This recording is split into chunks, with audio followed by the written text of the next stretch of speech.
तो दोस्तों आज मैं द एग्जॉर्सिस्ट नाम की एक हॉरर टीवी सीरीज को एक्सप्लेन करूंगा।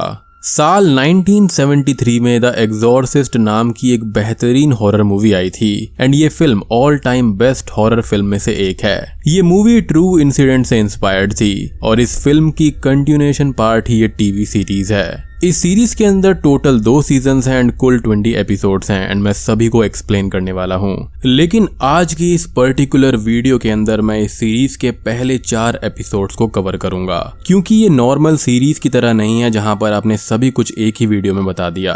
तो इसके लिए मैं 3 डिफरेंट पार्ट्स को लेकर आऊंगा जो कि अच्छा खासा डिटेल्स रखती होंगी एंड आपको उन्हें देखने में काफी ज्यादा मजा आएगा। एंड सबसे अच्छी बात ये होगी कि ये वीडियोस लगातार आने वाली हैं, लाइक एक आज, कल एंड देन परसों। एंड यहाँ पर 1973 वाली मूवी का लिंक है, बट उसको समझने के लिए आपको यहाँ पर उस मूवी को देखना जरूरी नहीं है, क्योंकि वहां पर सिर्फ 2 ही ऐसी कड़ियां हैं जो जुड़ती हैं और वो आपको इजीली समझ आ जाएंगी। बाकी इस सीरीज के दोनों सीजन्स को एक्सप्लेन करने के बाद में अगर आपको ऐसा लगता है कि मुझे सारी की सारी मूवीज भी एक्सप्लेन करनी चाहिए, जो कि टोटल 5 फिल्में हैं, तो आप बस इस वीडियो को एक लाइक कर देना और नीचे कमेंट करके बता देना कि हाँ आप मूवीज भी एक्सप्लेन कर दो। तो सीरीज खत्म होते ही उन 5 मूवीज की फटाफट डेली एक्सप्लेनेशन आ जाएगी। अब इस सीरीज की तारीफ में थोड़ी और बात करूं तो इसकी IMDb रेटिंग है 8 stars out of 10। Yes, it's freaking 8 stars. And इसके क्रिएटर हैं जेरेमी स्लेटर। और दोस्तों मैंने हाल ही अपने चैनल पर द जिन नाम की एक मूवी को एक्सप्लेन किया है जो कि काफी बढ़िया है, तो जाकर जरूर देखना। तो चलिए अब बिना किसी देरी के चलते हैं सीधा वीडियो की तरफ।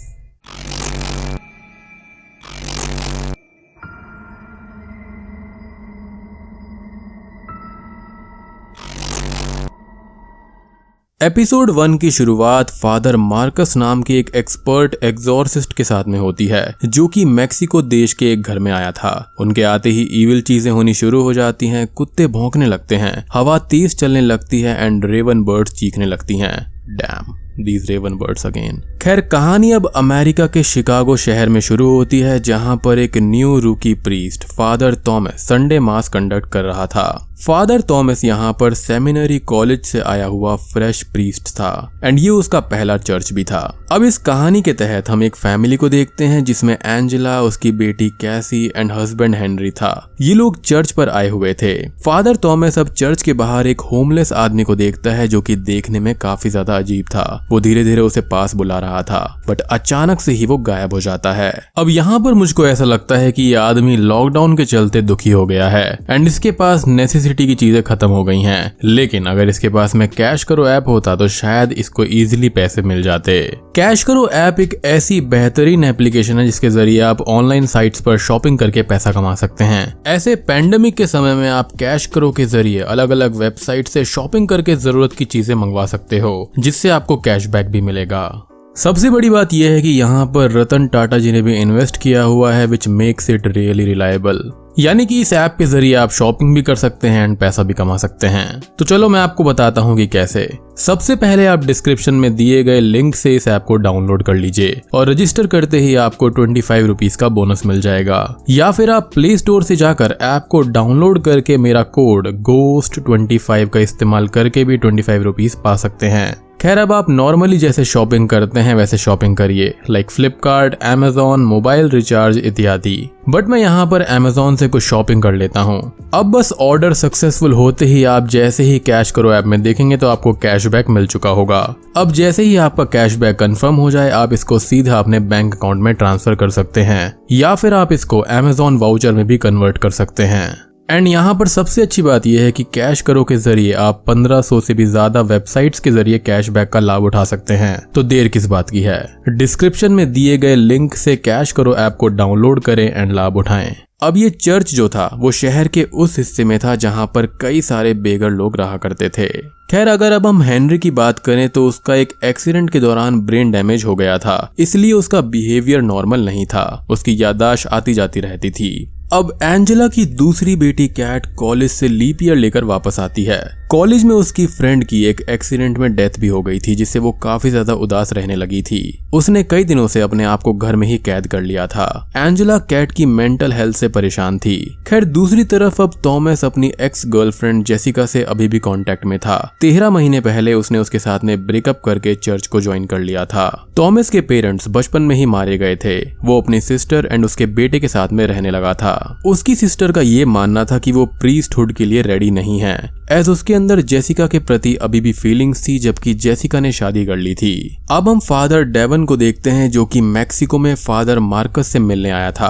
फादर मार्कस यहाँ पर उस घर के एक बच्चे पर एग्जॉर्सिज्म कर रहे थे। उनका ट्रैक रिकॉर्ड ये था कि उन्होंने अभी तक किसी भी इंसान को नहीं खोया था ड्यूरिंग द एग्जॉर्सिज्म, बट इस बार ये केस अलग था। उस बच्चे को काफी ज्यादा ताकतवर डीमन ने पजेस किया हुआ था। फादर डेवन ये कहता है कि वो बच्चा इस एग्जॉर्सिज्म को झेल नहीं पाएगा, इससे उसकी मौत भी हो सकती है।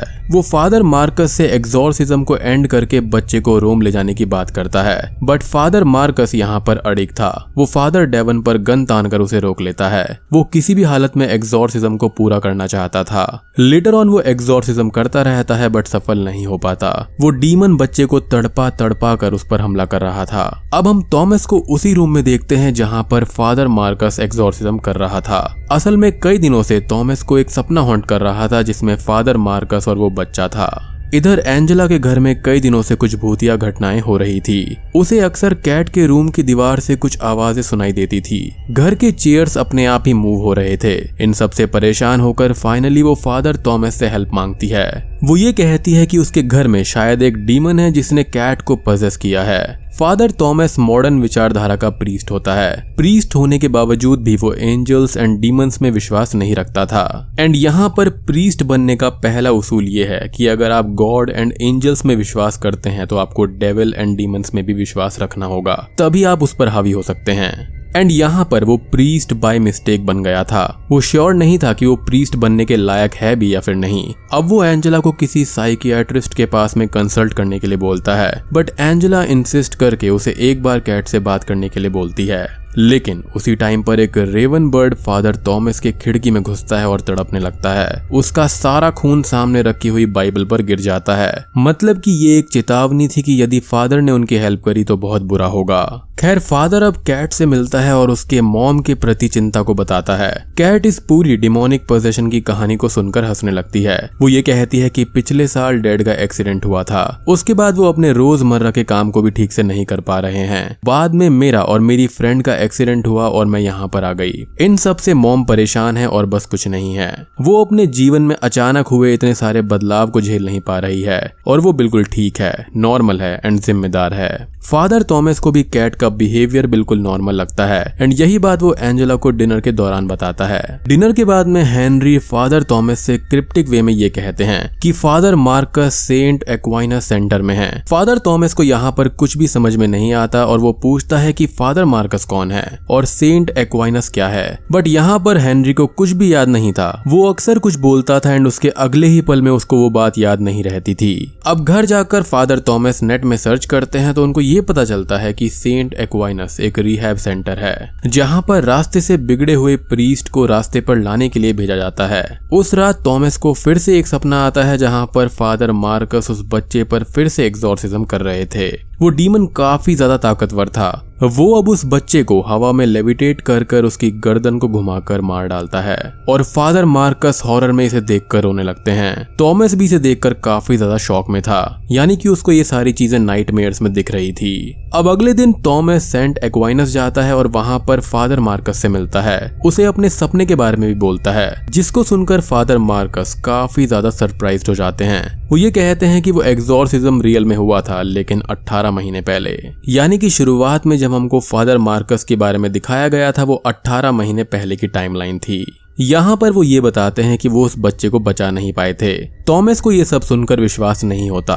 वो एंजेला की मदद के लिए अब फादर मार्कस की मदद मांगता है, लेकिन फादर ये कहते हैं कि मैं तुम्हारी मदद नहीं कर सकता, तुम पर शैतानी ताकत हावी है, वो तुम्हें इजीली मैनिपुलेट कर सकते हैं। फादर मार्कस थॉमस को डांट कर भेज देते हैं एंड लेटर ऑन हमको ये पता चलता है कि फादर मार्कस गिल्ट में जी रहे थे एंड इसलिए ही वो इस रिहैब सेंटर में थे।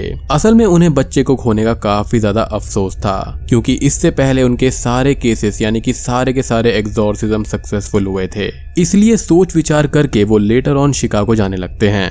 अब इन सब घटनाओं के बाद में थॉमस को यकीन होने लगता है कि गॉड ने ही उसे प्रीस्ट बनाया है। उन्हीं ने ये ग्रैंड प्लान बनाया है जहां पर वो भी इसका हिस्सा है। वो अब एंजेला के घर जाकर उनकी हर मुमकिन मदद करने की कोशिश भी करता है। तभी एंजेला एंड थॉमस को कैट के रूम से चिल्लाने की आवाज सुनाई देती है। जब थॉमस वहां पर जाकर देखता है तो एक सीढ़ी अचानक से एटिक से नीचे गिरती है। थॉमस अब एटिक में चढ़ता है। वहां पर काफी ज्यादा अंधेरा था। वहां पर वो कैट को ढूंढने लगता है, बट टू हिज सरप्राइज वहां पर केसी दिखाई देती है एंड वो कम्प्लीटली पजेस हो चुकी थी। उसकी आंखें ब्लैक थी। केसी थॉमस के सामने ही एक चूहे को बेरहमी से मार डालती है। जब एंजेला भी एटिक में आकर लाइट जलाती है तब केसी बिल्कुल नॉर्मल हो चुकी थी। उसे कुछ भी याद नहीं था। वो ये बोलती है कि थॉमस ने ही चूहे को मारा है और यहीं पर एपिसोड 1 का अंत हो जाता है। तो दोस्तों, मैं उम्मीद करता हूं कि आपको एपिसोड 1 तक की ही स्टोरी काफी ज्यादा इंटरेस्टिंग लग रही होगी एंड मुझे भी पर्सनली इसकी वॉइस ओवर करने में बहुत मजा आ रहा है।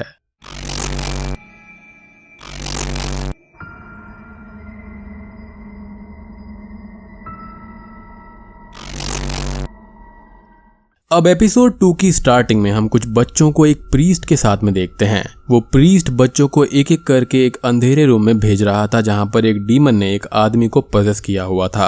एक बच्चा उस रूम में एंटर करता है और डीमन के सामने क्रॉस रखकर बाइबल पढ़ने लगता है। पजेस्ड हुआ आदमी उस पर हमला करने आता है, उसे गाली देने लगता है जो कि उसके अंदर का डीमन था। एंड यहाँ पर ऑफ कोर्स प्रीस्ट ने उस आदमी को चेन से बांधकर रखा हुआ था। वो डीमन एक ही लाइन को बार बार कह रहा था, लेकिन वो बच्चा फिर भी नहीं डरता और बाइबल पढ़ता ही जाता है। एंड लेटर ऑन हम फादर मार्कस को शिकागो की बस में देखते हैं एंड ये बच्चा कोई और नहीं बल्कि फादर मार्कस ही थे। एंड ये उनका पहला एक्सपीरियंस था डीमंस के साथ में। मतलब आप कहानी की डायरेक्शन को देख रहे हो कितनी बेहतरीन करी गई है। खैर, अब हम आधी रात को एंजेला को देखते हैं। वो पानी पीने उठती है। उसे अंधेरे में किसी मर्द की आवाज सुनाई देती है, लेकिन देखने पर वहां पर केसी पजेस स्टेट में थी। वो अब मर्दानी आवाज में एंजेला को गाली देने लगती है। एंजेला डर में इस चीज को अपने आईपैड पर रिकॉर्ड करती है।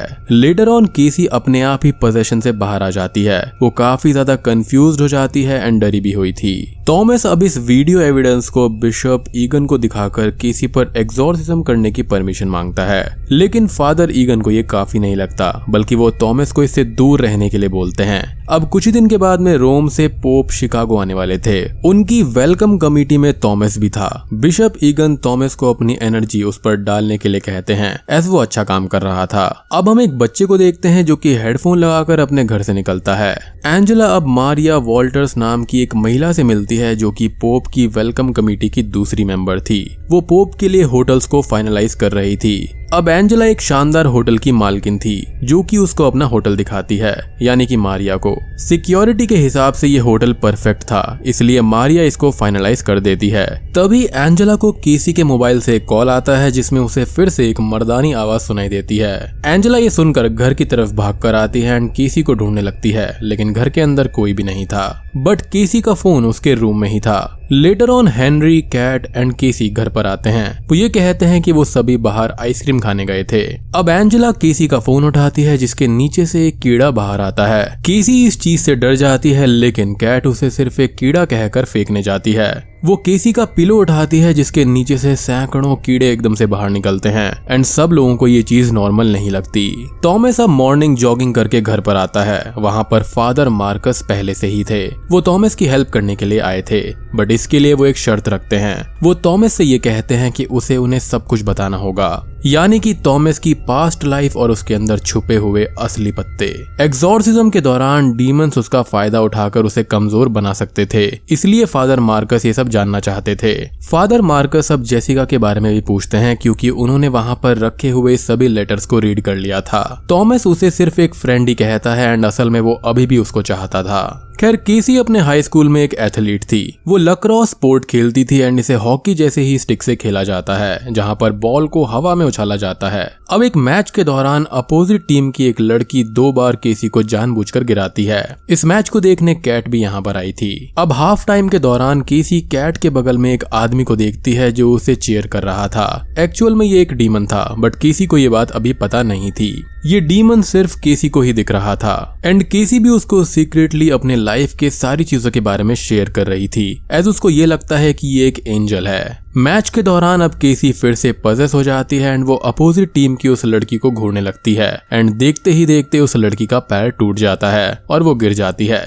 आई थिंक यहाँ पर उस लड़की के साथ सही हुआ क्योंकि उसने केसी को 2 बार जानबूझकर गिराया था, राइट।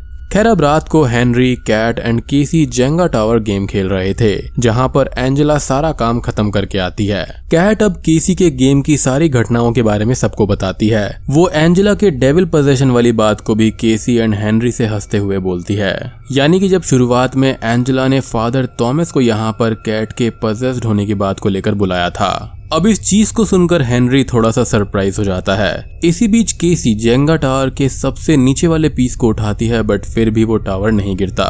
हेनरी एंड कैट हैरान थे कि ये कैसे मुमकिन है। एंजेला भी अब हैरानी में केसी की ओर देखती है जहां पर उसकी आंखें फिर से ब्लैक हो जाती हैं और उसके अगले ही पल जेंगा टावर गिर जाता है एंड केसी भी नॉर्मल हो जाती है।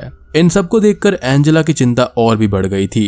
वो फिर से थॉमस के पास जाकर हेल्प मांगती है क्योंकि बिशप ने उसे मना किया था, इसलिए वो हेल्प करने से मना कर देता है। यहीं पर फादर मार्कस भी थे जो कि एंजेला को एक बॉटल में होली वाटर डालकर देते हैं। उसे वो अपना इंट्रोडक्शन भी देते हैं। उस होली वाटर को वो चुपके से केसी के पीने के पानी में डालने के लिए कहते हैं। अब थॉमस चर्च के आसपास के बेघर लोगों के लिए फ्री लंच बना रहा था जहाँ पर कैट एंड केसी भी मदद कर रहे थे। तभी हम उसी बेघर इंसान को देखते हैं जिसको हमने पहले एपिसोड में देखा था। वो केसी को देखकर कहता है कि उसने तुम्हें चुना है, तुम खास हो, तुम बहुत ज्यादा खास हो। वो अब केसी को छूने जाता है जहां पर केसी डरकर पीछे हट जाती है। फादर मार्कस आकर उस बेघर को पीछे हटाते हैं। असल में वो बेघर इंसान भी डीमन से पजेस था, इसलिए वो वही लाइंस को दोहरा रहा था जो सालों पहले एक डीमन ने दोहराई थी। यानी कि जब चाइल्डहुड फादर मार्कस ने पहली बार डीमन का सामना किया था।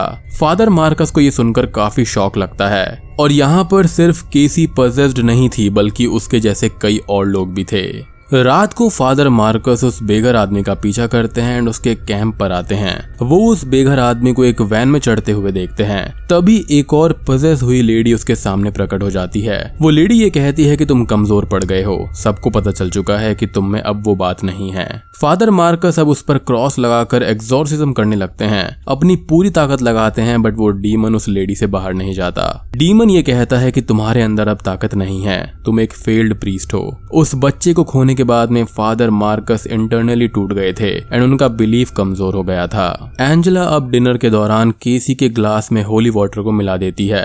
डिनर करते टाइम केसी उसको पीती है एंड कुछ भी नहीं बोलती एंड वहां पर कुछ भी नहीं होता। डिनर के बाद वो स्टडी का बहाना करके ऊपर रूम में जाती है एंड वहां पर वॉमिट करने लगती है। सारा का सारा डिनर बाहर आ गया था। उसके मुंह से अब फिर से वही कीड़ा निकलता है जो कि उसके पिलो के नीचे से निकला था। ये सब देखकर वो सच में डर जाती है। वो ये बात किसी को भी बताना नहीं चाहती थी। उसको ये लगता है कि ये बताने पर सब लोग उसे पागल समझेंगे। अब हम केसी को अपनी बुक के साथ में उसी आदमी से बात करते हुए देखते हैं जो कि मैच के दौरान दिखा था। केसी उससे अपने सारे डर को शेयर कर रही थी। हेनरी ऊपर से केसी को अकेले बात करते हुए देखता है एंड यहाँ पर उसको कुछ भी समझ में नहीं आता कि वो सच है या फिर उसका हेलुसिनेशन है। खैर अब फादर मार्कस डीमंस की बात को थॉमस से शेयर करता है। उसके बाद हम उस बच्चे को देखते हैं जो कि हेडफोन लगाकर घर से गया था। वो रात को वापस आता है जहां पर उसके घर में कोई ऑलरेडी था। वो आदमी उसे एंड उसकी फैमिली को मारकर उनके बॉडी पार्ट्स को निकाल लेता है। लेटर ऑन हम उस बच्चे के घर से उसी बेघर आदमी को बाहर आते हुए देखते हैं जो केसी को छूना चाहता था। उसके जैसे कई लोग बाकी घरों से बॉडी पार्ट्स निकालकर वैन में बैठकर चले जाते हैं। अब फादर मार्कस इस न्यूज को टीवी पर देखते हैं। विंडो के बाहर अब पोप के वेलकम करने के लिए एक पोस्टर भी लगाया गया था। यहाँ पर ऐसा लगता है कि सभी डीमंस पोप पर अटैक करने का प्लान कर रहे थे और सेकंड एपिसोड का यहीं पर अंत हो जाता है।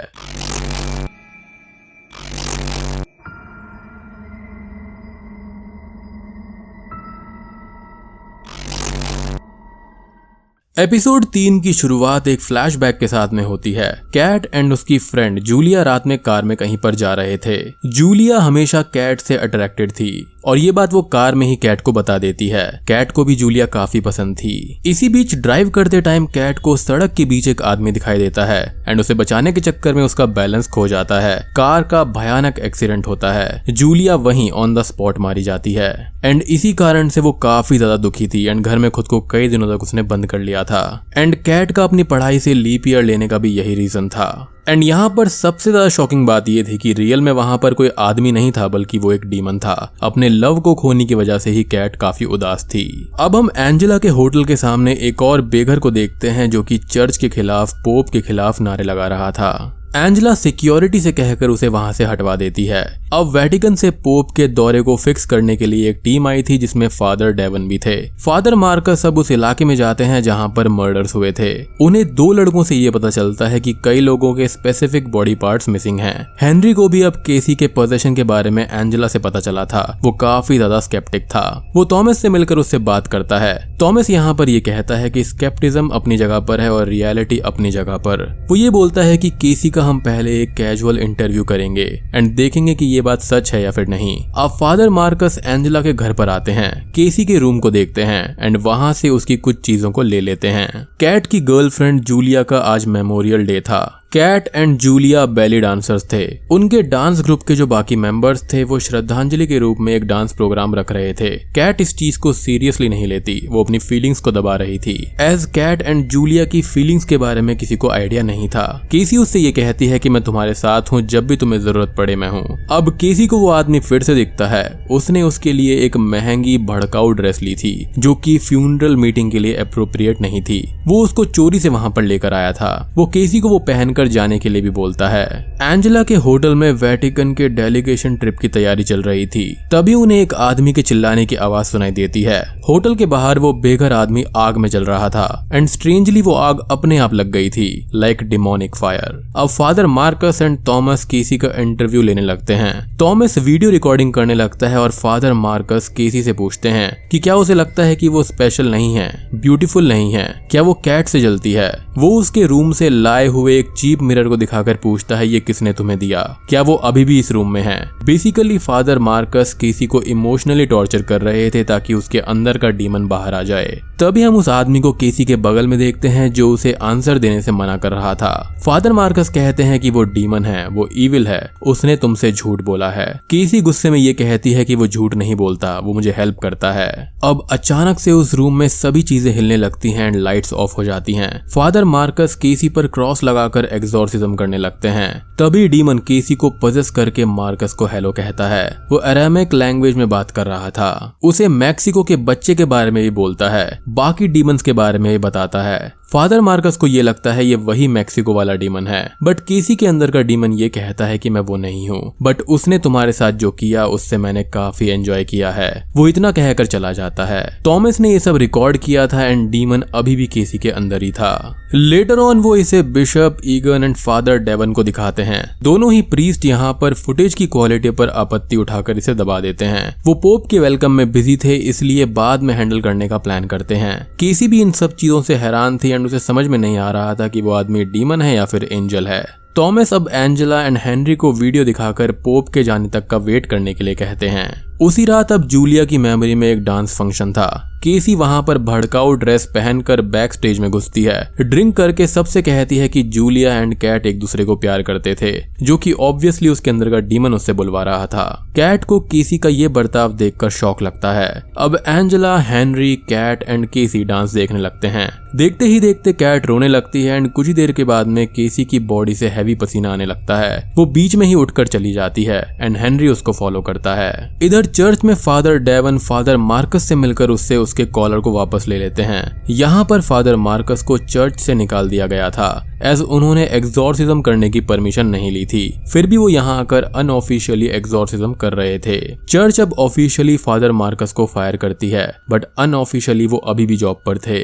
फादर डेवन अब उसे कुछ लोगों का नाम देते हैं जो कि उसे उसकी खोई हुई ताकत, आस्था, विश्वास वापस लाने में मदद करने वाले थे। यहाँ पर फादर डेवन को लगता है कि कल जो मास मर्डर्स हुए हैं, जहाँ पर बॉडी पार्ट्स गायब हुए थे, वो सब एक डिमोनिक रिचुअल के लिए है। यहाँ पर फादर मार्कस से अनऑफिशियली वो हेल्प मांगता मांगते हैं। उन्हें ऐसा भी लग रहा था कि चर्च के भी कुछ मेंबर्स पजेस्ड हैं। थॉमस अब मारिया वॉल्टर से मिलता है जो कि उसके चर्च के रेनोवेशन के लिए $1 लाख का चेक देती है।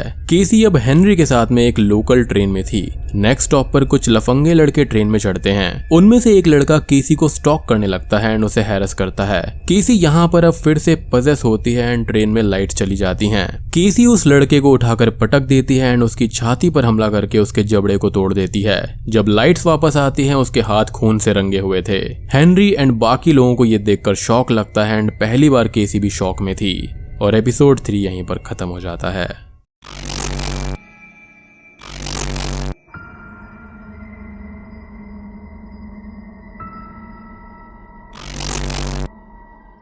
अब एपिसोड 4 की शुरुआत में केसी को फाइनली रियलाइज होता है कि उसे दिखने वाला आदमी इविल है, यानी कि डीमन है। वो अब केसी को फिजिकली टॉर्चर करके उसके साथ एक डील करना चाहता था। सिर्फ केसी ही उसे देख सकती थी, इसलिए सिर्फ उसे ही उसका टॉर्चर दिख रहा था एंड महसूस हो रहा था। असल में वो अब एक हॉस्पिटल में लॉक थी। ट्रेन वाले इंसिडेंट के बाद में पुलिस ने उसे हॉस्पिटल में एडमिट करवाया था। उसे अब यहाँ पर 72 घंटे रहना था। टॉर्चर की वजह से डॉक्टर्स को ये लग रहा था कि केसी कोऑपरेट नहीं कर रही है। डॉक्टर्स एंजेला से ये कहते हैं कि उन्हें कुछ टेस्ट करने होंगे एंड उसके बाद ही पता चलेगा कि केसी को हुआ क्या है। थॉमस भी अब हॉस्पिटल आकर बैड न्यूज देता है। कहता है कि चर्च एक्सॉर्सिज्म करने के लिए रेडी नहीं है, बट वो of the record unofficially exorcism करने का वादा करता है। फादर मार्कस अब फादर डेवन के दिए गए एड्रेस पर जाते हैं। पहला पता एक कॉन्वेंट का था जहां पर मदर बर्नाडेट अपने तरीके से लोगों पर एक्सॉर्सिज्म कर रही थी। यहाँ पर नन्स एंड मदर बर्नाडेट ये पजेस्ड आदमी को घेरे हुए थे। उस पर होली मदर मैरी के प्रेयर्स कर रहे थे। पजेस्ड मैन मदर बर्नाडेट को मुक्का मारता है। मदर इस पंच को सहकर उसे गले से लगाती है एंड उसे प्यार करती है। कहती है कि मदर सबकी रक्षा करेगी एंड अचानक से ही पजेस्ड हुआ आदमी फौरन ही बेहोश हो जाता है। इन सभी चीजों को फादर मार्कस दूर से देख रहा था। ये एक्सॉर्सिज्म टेक्निक उसके टेक्निक से अलग थी। हॉस्पिटल में वो आदमी केसी को अभी भी तंग कर रहा था। वहां पर एक नर्स केसी के हाथ में 4 फ्लूइड्स डालने के लिए वेन को ढूंढती है, बट उसे वो नहीं मिलती क्योंकि उस डीमन ने केसी की वेन को दबा रखा था। अब फादर मार्कस की लिस्ट में दूसरे नाम शिकागो सिटी टूर के बस ड्राइवर एंड गाइड का था। बस ड्राइव में टूर गाइड सिटी में इतने साल हुए सीरियल किलिंग्स के बारे में बता रही थी, कैसे ये सिटी बुरे लोगों को अट्रैक्ट करता है। फादर मार्कस उनसे सवाल पूछने जाता है बट कोई भी जवाब नहीं देता।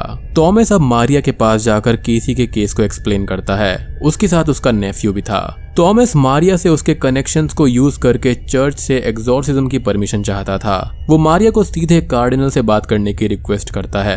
अब इसी बीच नेफ्यू घर में घूमकर एक रूम में आता है जहां पर मारिया के पति ऑक्सीजन पर थे। उसे देखकर वो बच्चा डर जाता है एंड थॉमस को फोर्सफुली वहां पर लेकर जाता है। अब बाद में हम थॉमस के घर पर उसकी एक्स गर्लफ्रेंड यानी कि जेसिका को आता हुआ देखते हैं। उसने अपने पति को किसी दूसरी लेडी के साथ में पकड़ लिया था एंड वो इससे काफी ज्यादा दुखी थी। वो घर जाना नहीं चाहती थी।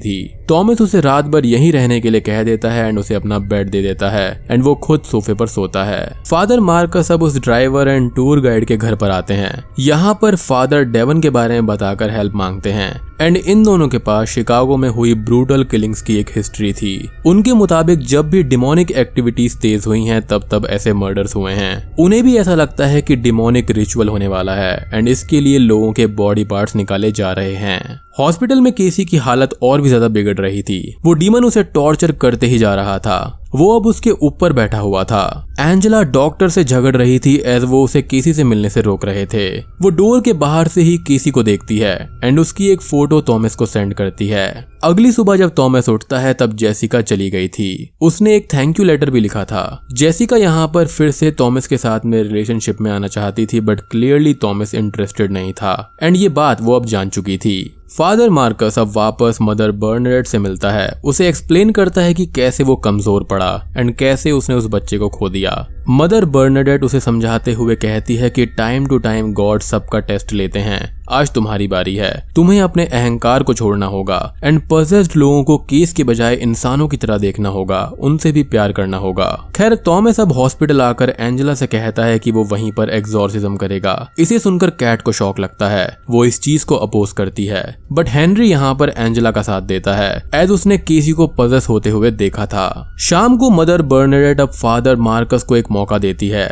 फादर मार्कस पहले अपने तरीके से एग्जॉर्सिज्म करता है। वो पजेस्ड आदमी उस पर वायलेंटली हमला करता है तो वो उसे सहन करता है। उसके बाद में उसे गले लगाकर उससे कहता है कि मदर तुम्हारे साथ है एंड मदर तुम्हें बचाएंगी, वो तुम्हारे पापों को माफ कर देंगी, तुम इसे छोड़कर चले जाओ। एंड वो पजेस्ड आदमी वायलेंट से शांत होकर बेहोश हो जाता है, यानी कि उसके अंदर का डीमन अब चला गया था। सो ये नॉर्मल एग्जॉर्सिज्म से थोड़ा डिफरेंट मेथड था, बट इट वर्क्स। हॉस्पिटल में अब केसी को रुके हुए 72 घंटे हो गए थे। डॉक्टर्स को अभी भी समझ में नहीं आ रहा था कि उसे हुआ क्या है। वो डीमन अब नर्स का गला दबाकर उसे मारने की कोशिश करता है। वो केसी से कहता है कि यदि वो उससे डील नहीं करेगी तो नर्स मारी जाएगी। अब केसी पैनिक में उससे डील करने ही वाली थी कि तभी एंजेला उसके रूम में घुसकर उसे ले जाने लगती है।